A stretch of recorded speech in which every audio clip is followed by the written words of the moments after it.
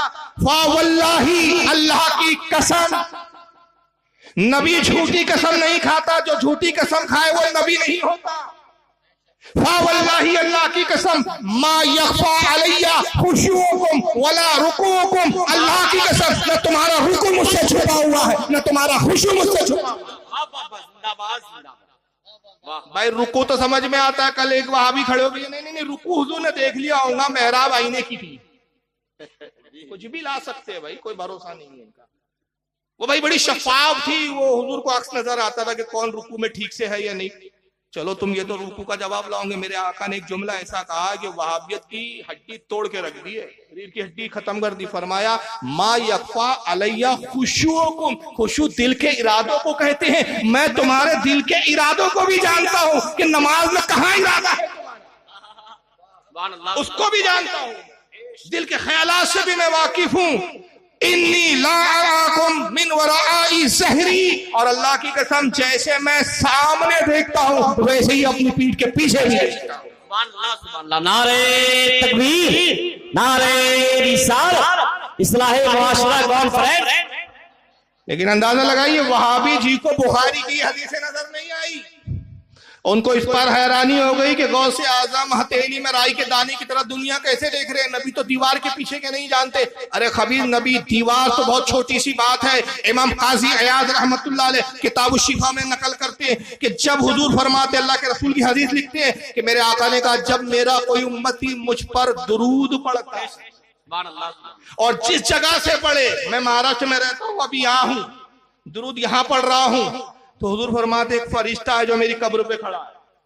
اللہ نے اس کی ڈیوٹی یہ لگا رکھی ہے کہ پوری زمین کے لوگوں کو دیکھتا ہے. آقا کا غلام ہے فرشتہ، پوری دنیا کے لوگوں کو دیکھتا ہے، ساری دنیا کے لوگوں کو جانتا ہے، سب کے رشتوں سے واقف، سب کے ناموں سے واقف، اور یہ بھی جانتا ہے کون درود پڑھ رہا ہے کون نہیں پڑھ رہا.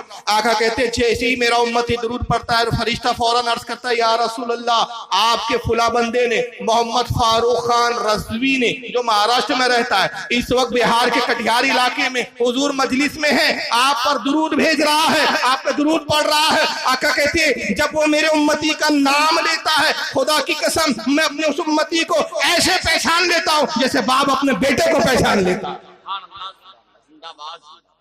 کہاں مدینہ ہے کہاں بہار ہے. اور درود آپ دل میں پڑھ رہے ہیں, فرشتہ دل کے حال کو جان رہا ہے, حضور کو بیان کر رہا ہے. تو نبی کا غلام دل کے بھی حالات کو جان رہا ہے. وہابی جی کہتا ہے آقا دیوار کے پیچھے کا علم ہے.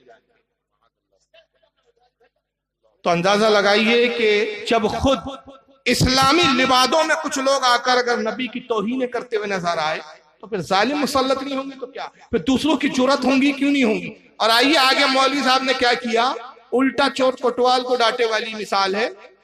خود فتویٰ اس پر لگا رہے ہیں کہ جو نبی کا غیب مانتے وہ کافر ہے. ہم حضور کا علم غیب قرآن و حدیث سے ثابت کر رہے ہیں.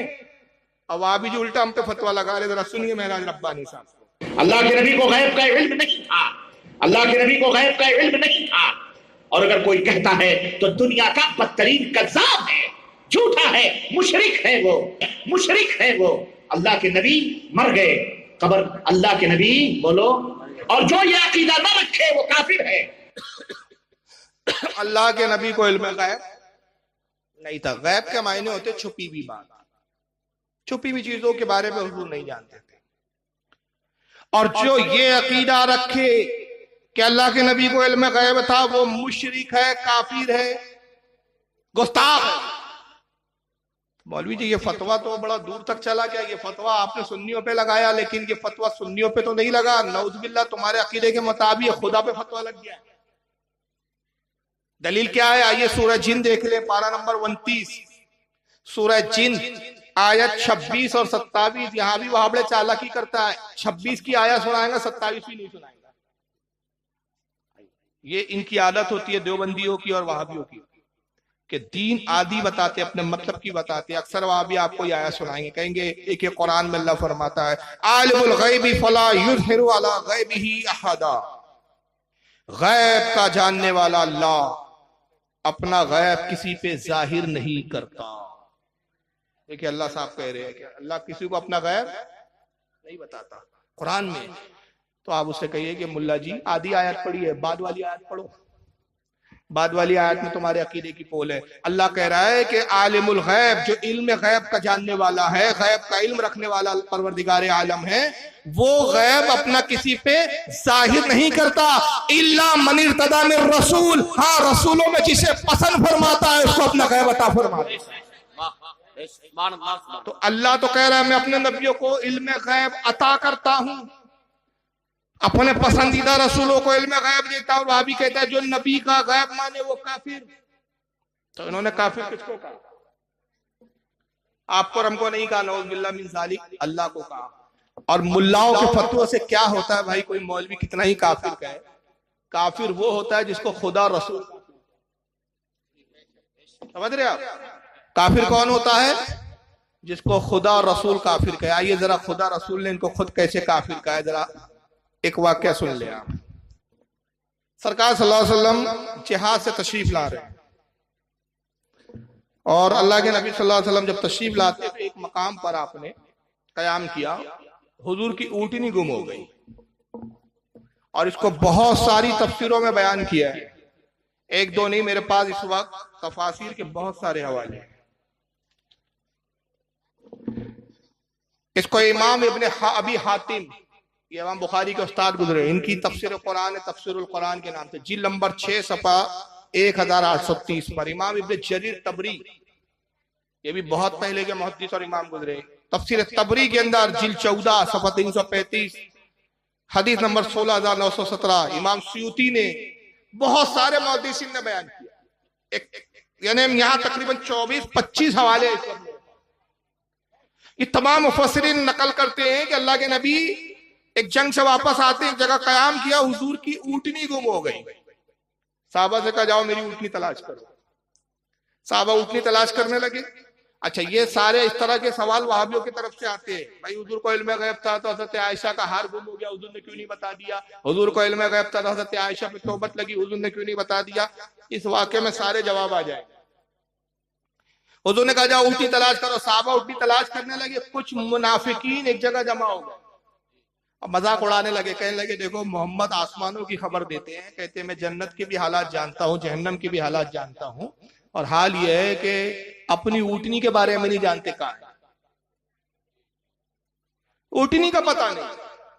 دعوے ہیں کہ آسمان کے فرشتوں کی گفتگو سنتا ہوں، جنت کے حور و غلما کو میں دیکھتا ہوں، جنت کے درختوں کو میں دیکھتا ہوں، جنت کی اور آسمانوں کی خبریں بتاتے ہیں، اور حال یہ کہ زمین پر اونٹنی گم ہو گئی، اونٹنی کہاں ہے نہیں معلوم۔ ایک صحابی تھے زید ابن ارقم رضی اللہ تعالیٰ عنہ نے ان منوسوں کی بات سن لی، حضور کی خدمت میں گئے، عرض کہ یا رسول اللہ وہاں وہ چند منافقین بیٹھے ہوئے ہیں اور آپ کا مذاق اڑا رہے، اللہ کے نبی تمسخر کر رہے ہیں اور کہتے ہیں کہ محمد آسمان کی بات بتاتے، جنت کی بات بتاتے، اونٹنی کے بارے میں نہیں پتا۔ سرکار کو چلا لایا، بلاؤ ان بدبختوں کو، ان کو بلایا گیا، انہوں نے فرمایا کیا کہا تم نے؟ تم کہتے ہو کہ میں اپنی اونٹنی نہیں جانتا، خدا کی قسم روئے زمین کے ہر حصے کو میں جانتا ہوں، ہر ذرے کو میں جانتا ہوں، مگر رب کے حکم کے بغیر میں کلام نہیں کرتا، رب کی مرضی کے بغیر میں حکم نہیں دیتا۔ میں یہ جانتا ہوں کہ میری اونٹنی کہاں ہے۔ اے میرے صحابہ کی جماعت، ان منافقوں کو ساتھ میں لے جاؤ اور فلاں وادی میں جاؤ، فلاں وادی میں کچھ جھاڑیاں ہیں، ان جھاڑیوں میں فلاں جھاڑی میں میری اونٹنی ہے اور ان میں سے ایک جھاڑی کو وہ کھا رہی ہے۔ اتنی ڈیٹیل آپ نے خبر دی۔ صحابہ نے کہا چلو، منافق بھی ساتھ ہو گئے، گئے تو حضور نے جیسا بتایا تھا ویسا ہی پایا، وہی وادی تھی جس کا نام بتایا، اس وادی میں جھاڑیاں تھی، ان جھاڑیوں میں سے اس جھاڑی کے پاس گئے جس کی نشانی حضور نے بتائی تھی، اور وہ اونٹنی جھاڑی کھا رہی تھی، انہوں نے اونٹنی کی لگام پکڑی، لایا، اور پھر صحابہ نے کہا کہ اے منافقو تمہیں شرم نہیں آتی کہ نبی کا کلمہ بھی پڑھتے ہو اور نبی کے علم غیب پر حرف زنی کرتے ہو، مذاق کرتے ہو نبی کے علم کا، نبی کے علم کا مذاق بناتے ہو۔ تو انہوں نے کیا کیا اپنی عادت کے مطابق، اور یہی ہو بہو عادت میں نے وہابیوں میں بھی دیکھی۔ پہلے کہیں گے آپ نے ہمارے مولانا پر الزام لگایا، کہاں لکھا؟ پھر آپ ڈھونڈ ڈھانڈ کے کتاب لائیے تو کہیں گے دیکھتے ہیں، دیکھیں گے، غور کریں گے، معلوم کریں۔ ارے خبیث، اب کتاب آ گئی، اب کیا دیکھنا باقی رہ گیا؟ پھر آپ کہیں تم تو بڑے یار بڑی بڑی ڈینگے مار رہے تھے کتاب دکھانے سے پہلے۔ ارے وہ تو ہم نے ایسے ہی بول دیا تھا یار، آپ نے اتنا لوڈ لے لیا۔ یہ منافقوں کی عادت تھی۔ ان منافقوں نے بھی کہا اے صحابہ کی جماعت، خاموخواہ تم نے اتنی چھوٹی سی بات کا اتنا پتنگڑ بنا دیا، ہم نے تو یہی ہنسی مذاق میں کہہ دیا۔ کائے میں کہا تھا؟ ہنسی مذاق میں۔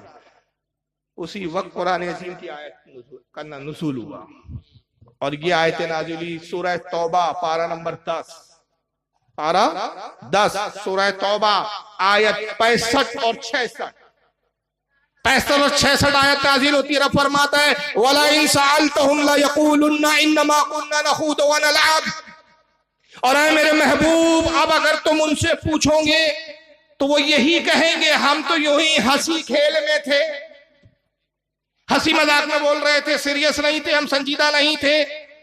قُلْ أَبِاللَّهِ وَآيَاتِهِ وَرَسُولِهِ كُنْتُمْ تَسْتَهْزِئُونَ، اے میرے حبیب کہہ دیجئے ان سے کیا اللہ کی آیتوں کا مذاق بناتے ہو، کیا رسول کا مذاق بناتے ہو، کیا رسول سے تمسخر کرتے ہو؟ بہانے مت بناؤ، لا تعتذروا قد کفرتم بعد ایمانکم، اب بہانے مت کرو، تم کافر ہو گئے ایمان لانے کے بعد۔ یہ بریلی کے مولانا کا فتویٰ نہیں ہے جو لوگوں کو شکایت ہوتی ہے کہ بریلی لوگ بڑے جلدی کسی کو بھی کافر بول دیتے ہیں، نہیں بھائی، یہ قرآن بول رہا ہے، قرآن کہہ رہا ہے کہ اب بہانے مت بناؤ، لا تعتذروا قد کفرتم، تم کافر ہو گئے، بعد ایمانکم، ایمان لانے کے بعد۔ یعنی قرآن کہہ رہا ہے پہلے تو ایمان تھا، پہلے تو تم مسلمان تھے، مگر کافر کب ہوئے؟ جب میرے محبوب کے علم غیب کا تم نے مذاق بنایا، تو پتہ چلا جو علم غیب کا منکر ہوتا ہے، کافر وہ ہوتا ہے جو نبی کا غیب مانے، وہ صحابیوں کے جیسا عشق رکھنے والا ہوتا ہے، وہ کافر نہیں ہوتا۔ تو اب جس نے یہ کہا وہ امام ہے کہ اور کوئی غیب کیا، تم سے نہا ہو بھلا جب نہ خدا ہی چھپا تم پہ کرو۔ جو غیب مانتا ہے وہ امام بن جایا کرتا ہے، جو غیب کا انکار کرتا ہے وہ کافر ہو جایا کرتا ہے۔ لیکن یہاں ان کی منطق الٹی ہے، اور اس تعلق سے میں اور بھی گفتگو کرتا لیکن وقت نہیں ہے۔ شب برات 2 دن کے بعد ہے۔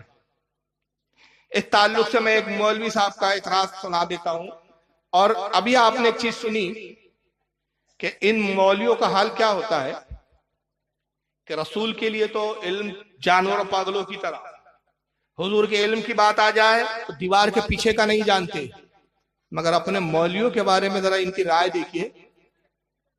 یہ مولوی صاحب کو آپ جانتے ہوں گے، شکل دکھا دیتا ہوں میں،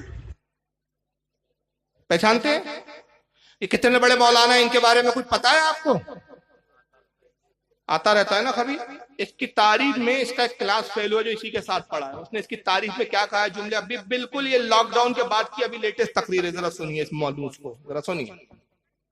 دیکھتا ہوں مولانا نبی کو علم غیب نہیں، نبی کا علم جانور پاگلوں کی طرح، مگر ان ملاؤں کا علم دیکھو ذرا کیا ہے ان کے نام. جرجی صاحب کے تقریر کے بعد کتنے لوگ ہیں، کتنے محبت رکھنے والے ہیں کہ جاؤ مولانا کا آنے جانے کے خرچ کے برابر پیسہ ہم دے کے جائیں گے. اگر نہیں دے کے جاتے ہیں تو اس سے بڑھ کر اسلام کی بے عزتی اور کیا ہوگی، اگر نہیں دے کے جاتے ہیں تو اس سے بڑھ کر اسلام کی بے عزتی اور کیا ہوگی. اچھا دیکھو میں روک رہا ہوں، جاہل دیکھو یہ چندہ جمع کر رہا ہے اصل میں مدرسے کا. یہ آپ کے بہاری کا جلسہ ہے، بہار کے کسی علاقے کا جلسہ ہے، اور اس مولوی کا نام ہے مولوی توحید عالم. یہ لفظ عالم بھی سمجھ گئے ہوں گے کہ یہ بھی بہار کا ہی ہے. یہ مولوی چندہ کر رہا ہے، چندہ جمع کرتے کرتے بولتا ہے کم از کم اتنا تو چندہ دیتے ہو کہ مولانا جرجس کے آنے جانے کا خرچہ نکل جائے. کیا چندہ دے نہیں رہے ہوں گے لوگ؟ ویسی بھی یہ بخیل قوم ہے. سخی تو سنی ہے یار، سنیوں کے بارے میں تو میں کہتا ہوں کہ ہمارے یہاں فاتحہ نیاز ہے ہی اس لیے کہ ہم سخی قوم ہیں، خود بھی کھاتے ہیں بزرگوں کا نام پر، اور بزرگوں کے نام پر دوسروں کو بھی کھلاتے ہیں. یہ بخیل نہ دیتے ہیں، نہ کھاتے ہیں، نہ کھلاتے ہیں. تو اب یہ چھڑ کے کیا کہتا ہے، دیکھیں کتنا بدترین جملہ ہے اس کا، خبیث کا گستاخانہ جملہ. کہتا ہے کہ اگر اتنا تو دے دو یار کہ جرجس صاحب کے آنے جانے کا ہو جائے، اگر اتنا بھی آپ نے نہیں دیا تو اس سے بڑھ کر اسلام کی اور کیا توہین ہوگی. اسلام کا کیا جرجس سے، وہ بلاتکاری سے، جرجس بلاتکاری سے اسلام کا کیا لینا دینا. اب بات یہاں نہیں ہے، میں نے اس پر تو روک کے تھوڑا سا تبصرہ کر لیا، بڑی بات آگے بولا ہے وہ. یہ مسلم لاک ڈاؤن کے بعد بہار کی دھرتی میں پہلا پروگرام ہے. اتنا بڑا پروگرام پوری بہار میں 2020 سے لے کر 21 کا یہ پہلا ہے. 2020 میں پروگرام نہیں ہو سکا تھا. میں آپ سے یہی گزارش کر کے جانا چاہتا ہوں، آپ کے سامنے اب شہنشاہی خطابت حضرت مولانا محمد جرجی صاحب چترویدی اٹاوا یوپی تشریف لا رہے ہیں. آپ حضرات ان کی تقریر کو بڑی دل جمی، ہلہ نہ کریں، شروغل نہ کریں، بڑی شانتی کے ساتھ ان کی تقریر کو سنیں. ان کی تقریر کو سننے کے لیے پورے عرب و عجم، پوری بھارت کے اندر اللہ نے ایسی تقریر کا ملکہ دی ہے کہ اللہ کا شکر ہے کہ کسی بھی مذہب میں، کسی بھی مسلک میں اتنے اچھے، اتنے بڑے اور اتنی کم عمر میں ایسا خطیب ابھی ہندوستان پہ نظر نہیں آ رہا ہے. ہندوستان پاکستان میں ایک پر ایک خطیب تو ہیں، لیکن سبوں پر فائق حضرت مولانا جرجی صاحب چترویدی ہیں اور ہو جاتے ہیں. یہ اللہ کی طرف سے دین ہے. قدرت نے ایسی قوت گویائی اور ایسی زبان پہ مٹھاس اور ملکہ عطا کی ہے کہ پوری دنیا میں ایک تقریر کا دھوم مچایا ہے. کچھ لوگوں نے تو یہاں تک مبالغہ آرائی کی ہے کہ حضرت آدم کے بعد آج تک کی تاریخ میں مولانا جرجی جیسے خطیب ہی دکھائی نہیں ملتا ہے. ثبوتوں سمجھ رہے آپ؟ روک دیا میں. اتنے بڑے خطیب ہے یہ بلاتکاری بابا، معلوم ہے نا بلاتکاری ہے یہ بلاتکاری بابا. اتنے بڑے خطیب ہے کہ حضرت آدم سے لے کر آج تک اتنا بڑا خطیب پیدا ہی نہیں ہوا. جی آسر ہم پہ یاد دلا تو ایک شعر سنا دیتا ہوں. اس کا ایک تقریر ہے، اس پر وہ شعر کہا گیا تھا، کھڑی مورتی پڑی مورتی بہت بولتا ہے، وقت نہیں دکھا بھی دیتا نہیں. تو کہتا ہے کہ جو قبر ہے یہ پڑی مورتی ہے اور یہ کھڑی مورتی ہے شنکر بھگوان کی. یہ ہندو جو ہے وہ اس مورتی کو پوج رہے ہیں، سنی اس مورتی کو پوج رہے ہیں. اس پر ایک شعر کہا گیا، سنیے شعر کیا ہے. کھڑی مورتی پڑی مورتی کہنا اس کا کام ہو گیا. کھڑی مورتی پڑی مورتی کہنا اس کا کام ہو گیا. تربتوں کو یہ مندر کہتے کہتے شیطان ہو گیا. گستاخی رسول کا انجام تو دیکھو، جرجس وہابی بھی آسارام ہو گیا. جرجس وہابی بھی آسارام ہو گیا. تو یہ اتنے بڑے خطیب ہے یہ بلاتکاری بابا، 10 سال سے بھاگ رہے ہیں مجھ سے. 10 سال سے میں اس کو مناظرے کا چیلنج کر رہا ہوں، اور یہ تک میں نے 12 تقریروں میں بولا کہ اگر تو حلالی ہے تو بیٹھ، ورنہ میں تجھے کہتا ہوں تو رنڈی کی اولاد ہے، تب بھی بیٹھنے کے لیے تیار ہے. اتنے بڑے یہ بلاتکاری بابا خطیب ہے کہ آدم علیہ السلام سے لے کر آج تک اتنا بڑا کوئی خطیب پیدا نہیں ہوا. اب یہ خطیب صاحب شب برات پر ان کو کہاں سے پیٹ میں درد ہوتا ہے ذرا سن لیجیے. شب برات آ رہی ہے, آپ کے حلوہ بنتا ہے نا شب برات میں, بنتا ہے کہ نہیں؟ بزرگوں کے نام کی فاتحہ دلاتے ہیں. اب ذرا جرد اس کو سنیے.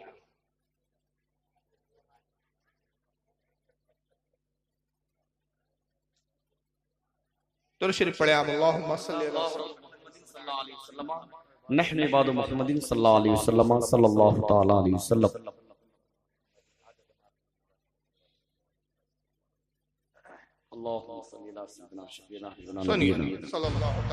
شب برات کا حلوہ کہاں سے آئے؟ سب اللہ کے نبی کے دندان مبارک شہید ہوئے تھے تب آپ نے کھایا. نبی نے تو پیا ہوگا, دانت شہید ہوئے تو کوئی چیز پی ہوگی, دانتوں سے تو نہیں کھائی گئی ہوگی. تم اتنا مضبوط کیوں بناتے ہو؟ نبی نے اچھا یہ تو پہلی بات یہ جھوٹ ہے کہ ہم مضبوط بناتے. حلوہ بولا ہی اس کو زیادہ جو نرم ہوتا ہے. حلوہ نرم ہوتا ہے نا. اب چلو کوئی سخت بھی بناتا ہوگا, پتہ نہیں وہ سخت کیسے بنتا ہے. تو ان کو اس پہ درد ہے کہ شب برات کا حلوہ کہاں سے آیا, اور اگر شب برات کا حلوہ آیا تو تم اتنا مضبوط کیوں بناتے ہو؟ ارے بھائی ہم تو بہت ہی مضبوط بناتے, پتھر جیسا بناتے. وہابی کے بچے تو نرم نرم بنا لینا, تجھے کس نے روکا ہے؟ تو بھی تو کچھ بنا, تو بھی تو کچھ کھلا, اڑوسی پڑوسی کو کچھ تو دے. بخیل کے بچے نہ خود کھاتے نہ دوسرے کو کھلاتے. بس سنیوں پہ اعتراض ہے, یہ کیوں کرتے ہو, ایسا کرتے ہو تو ایسا کیوں نہیں. اب اس پر ایک جھوٹی روایت سنایا جس کا تعلق ہمارے اہل سنت کے کسی عالم سے نہیں, نہ کسی عالم نے اس طرح کی بات لکھی ہے. ذرا نبی نے صرف اکیلے کھایا یا آپ کے ساتھ جتنے صحابہ تھے سب نے کھایا؟ نبی نے تو پیا ہوگا, دانت شہید ہوئے تو کوئی چیز پی ہوگی, دانتوں سے تو نہیں کھائی گئی ہوگی. تم اتنا مضبوط کیوں بناتے ہو؟ نبی نے صرف اکیلے کھایا یا آپ کے ساتھ جتنے صحابہ تھے سب نے کھایا؟ نہیں صاحب, اکیلے ہی کھایا. تمہاری پوری ضروریت کیوں کھاتی ہے؟ نبی نے صرف ایک بار کھایا, تم ہر سال کیوں کھاتے ہو؟ چلو میں نے مان لیا تمہاری بات, نبی نے صرف ایک سال کھایا جس دن دندان مبارک شہید ہوئے. دیکھیں یہاں روک رہا ہوں, کہتا ہے کہ حضور کے دندان مبارک شہید ہوئے. غزوہ احد میں حضور کے دندان مبارک شہید ہوئے. ہمارے علماء نے کیا لکھا پہلے سمجھ لیجیے. یہ عوام کو اس بارے میں بڑی غلط فہمی ہے. ایک غلط فہمی ہے کہ سرکار کے دندان مبارک شہید ہوئے مطلب پوری طرح دانت آپ کا ٹوٹ گیا تھا. جی نہیں, اس بارے میں محدثین نے باقاعدہ لکھا ہے ہمارے کتابوں میں, تفسیروں میں, شرح حدیث کی شرحوں میں کہ حضور صلی اللہ علیہ وسلم کا پورا دانت شہید نہیں ہوا تھا. صرف حضور صلی اللہ علیہ وسلم کے سامنے کے 2 دانتوں میں سے ہلکا سا کھل پی اڑی, پوری طرح دندان مبارک شہید نہیں ہوا تھا. یہ یاد رکھیے. دوسری ایک اور روایت سناتے, اکثر وائزین بھی سنا دیتے کہ حضرت اویس کرنی نے اپنے پورے دانت توڑ دیے تھے. یہ من گھڑت موضوع روایت ہے, جھوٹی روایت ہے. اس کا سر ہے نہ پیر. تفصیل بتانے کا وقت نہیں ہے, ورنہ میں دلائل سے بتا دوں کہ کن کن محدثین نے اس کو من گھڑت اور موضوع روایت کا اور کیوں کہا. تفسیر کا وقت نہیں ہے اصل میں, تفصیل کا. یہ روایت بھی نہیں ہے. دوسرا, حضور صلی اللہ علیہ وسلم کے دندان مبارک شہید ہوئے تو حضور نے تب حلوہ کھایا, اس طرح کی بھی کوئی روایت ہماری کسی کتاب میں نہیں ہے. تو یہ پہلے خود اپنی طرف سے جھوٹ گڑ رہا ہے. اور گڑ یہ رہا ہے کہ سنی حلوہ اس لیے بناتے ہیں, کہتے ہیں کہ رسول اللہ کا دندان مبارک شہید ہوا ہے, حضور نے حلوہ کھایا تھا اس لیے ہم حلوہ کھاتے ہیں. اب اس پر وہ تبصرے کر رہا ہے کہ حضور نے تو اکیلے کھایا ہوگا, تم سارے مل کے کیوں کھاتے ہو؟ ارے یہ عجیب پاگل پن کی بات ہے بھائی. سب کو ملا کے کھانا یہ بھی تو ثواب ہے نا. اللہ کے نبی کی حدیث ہے, حضور فرماتے جو کھانا 2 لوگوں کے لیے کافی ہوتا ہے, اگر اس میں تیسرا شامل ہو جائے تو اللہ اس میں برکت دیتا ہے, وہ 3 لوگوں کے لیے کافی ہو جائے. جو کھانا 3 لوگوں کے لیے کافی ہے اس میں چوتھا شریک ہو جائے تو اللہ برکت دیتا ہے, اس میں 4 لوگ اس میں کافی ہو جاتے ہیں.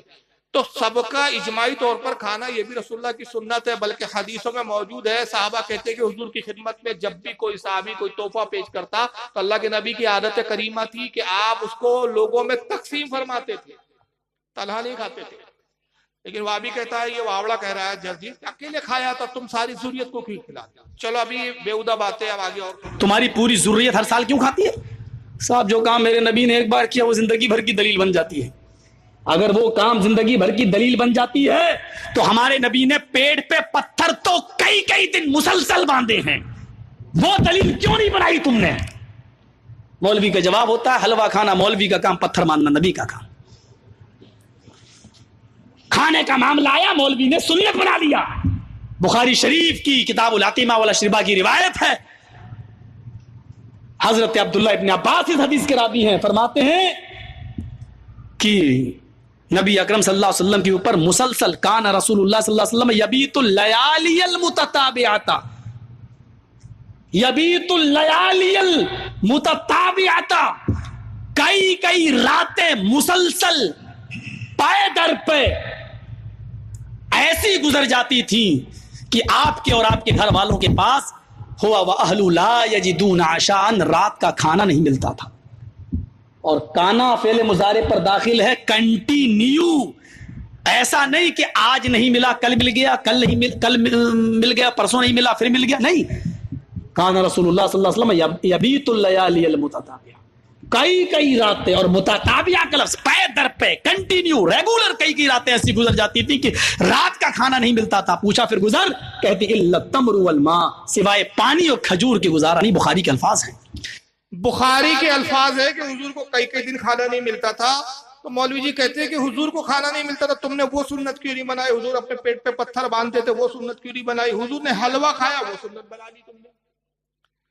تو بھائی دیکھو ایسا ہے کہ دو سنتیں ہیں. اب جب آپ سنیے، حلوہ کھانا بھی حضور کی سنت ہے، یہ تو قبول کر رہا ہے نا. کہہ رہا ہے کہ حضور نے حلوہ کھایا، ایک ہی بار کھایا، اور بھوکے تو بار بار رہے، پیٹ پہ پتھر کئی بار باندھے. تو تم پیٹ پہ پتھر کیوں نہیں باندھتے ہو؟ تو بھائی ہم نے ایک بار والی ہی سنت حلوہ ہم نے لے لیا، پتھر والی سنت تم لے لو. تم بھی تو وہاں بڑے کچھ لو، حلوے والی تو تم نے لیا نہیں،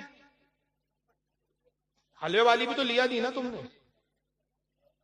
اور یہ ایک بیہودہ تبصرہ ہے کہ حضور بھوکے رہتے تھے. معاذ اللہ، رسول اللہ اس لیے نہیں بھوکے رہتے تھے کہ مجبور تھے. حضور فرماتے ہیں کہ میں رب کی رضا پہ راضی رہتا ہوں. اور جب آپ مسلسل صوم وصال رکھتے تھے، اور صحابہ سے جب صحابہ نے ضد کی کہ ہم بھی صوم وصال رکھیں گے، یعنی مسلسل روزے رکھیں گے، مسلسل بھوکے رہیں گے، حضور نے کہا تم نہیں رکھ سکتے. صحابہ نے رکھا، یہ بھی بخاری کی حدیث ہے. بے ہوش ہو گئے، گش کھا کے گر پڑے، حضور نے سب کے روزے توڑوائے، اور اس کے بعد فرمایا کہ ایوکم مثلی، تم میں مجھ جیسا کون ہے؟ میں رات اپنے رب کی بارگاہ میں گزارتا ہوں، وہ مجھے کھلاتا ہے، وہ مجھے پلاتا ہے. وابڑا یہ حدیث نہیں بتا. اور یہ وہ لوگ تھے کہ یہ محتاج نہیں تھے، یہ جب چاہے جنتوں سے نعمتیں اتر جاتی. یہ تو اللہ کی رضا پہ راضی رہنے والے. ایک بار مولا کائنات رضی اللہ تعالیٰ عنہ سے حضرت فاطمہ کہتی ہے کہ اے ابو الحسن، اے حسن کے والی، بیمار تھی حضرت فاطمہ خاتون جنت، آج انار کھانے کا میرا دل چاہ رہا ہے. حضرت علی رضی اللہ تعالیٰ عنہ بڑے خوش ہوئے، کہا کہ آج تک رسول اللہ کی بیٹی نے کوئی خواہش ظاہر دی کہ آج پہلی مرتبہ کچھ مانگا ہے، تو کچھ بھی ہو جائے میں فاطمہ کی جو ہے خواہش کی تکمیل کروں گا. حضرت مولا کائنات بازار میں گئے، کچھ مزدوری کی. ایک شخص کے کنویں سے پانی آپ نے کچھ ڈول کھینچے، اس نے اجرت دی، اس سے آپ نے ایک انار خریدا. وہ انار لے کر جب راستے سے آ رہے تھے، ایک سائل، ایک بھکاری راستے میں کھڑا ہوا تھا. وہ کہہ رہا تھا کہ میں 3 دن سے بھوکا ہوں، کوئی ہے جو مجھے کچھ کھلا دے.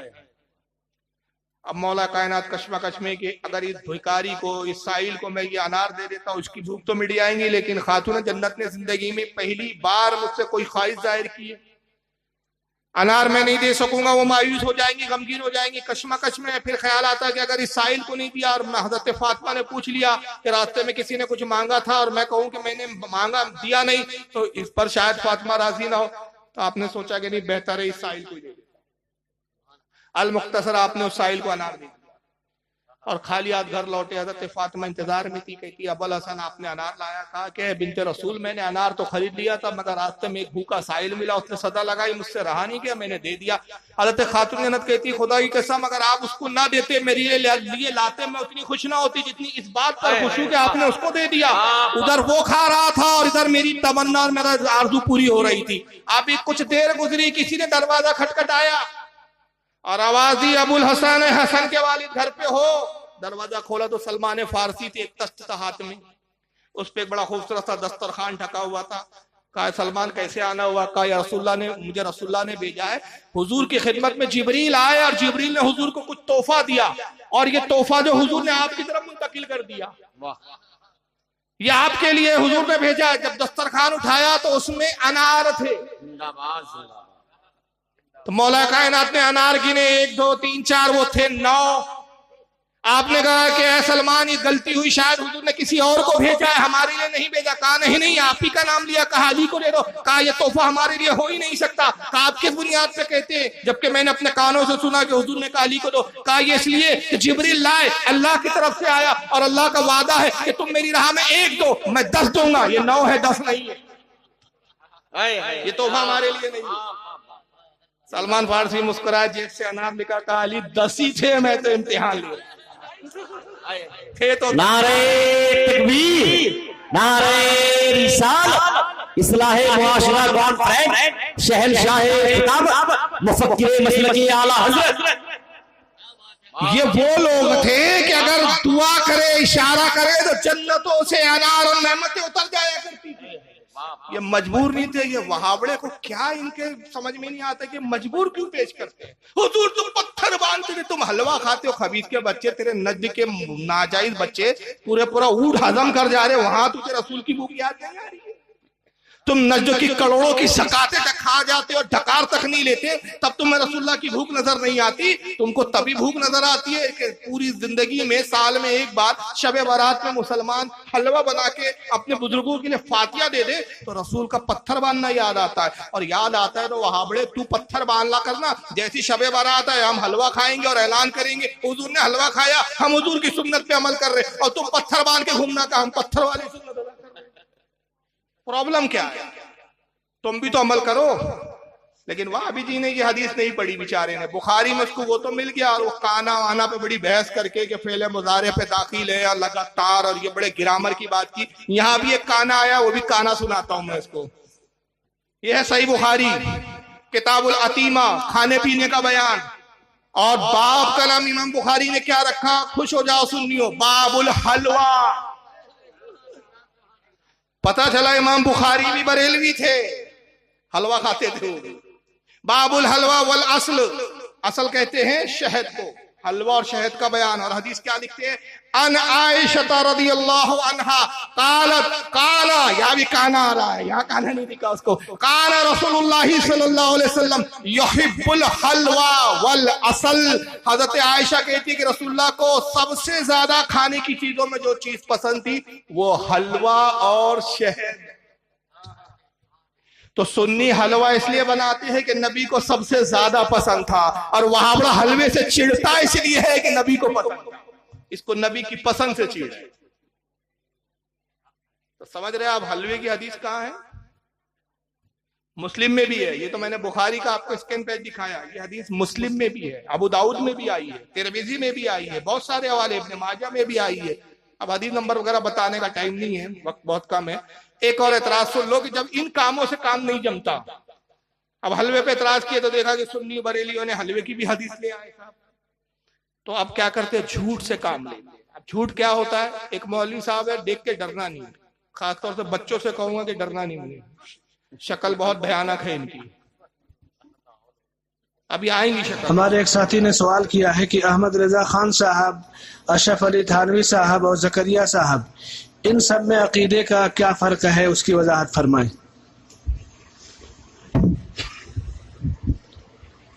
کوئی فرق نہیں۔ شکل دیکھ رہے ہیں آپ، دیا میں نے شکل دکھانے کے لیے، اس کی شکل دیکھو تو شعر یاد آتا ہے مجھے، کل رات خواب میں ابلیس کو دیکھا، ساری صورت جناب کی سی تھی۔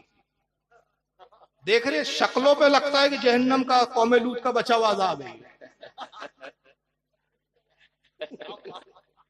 دیکھ لو یار، میں غلط تو نہیں کہہ رہا ہوں، شکل تو سامنے ہے نا۔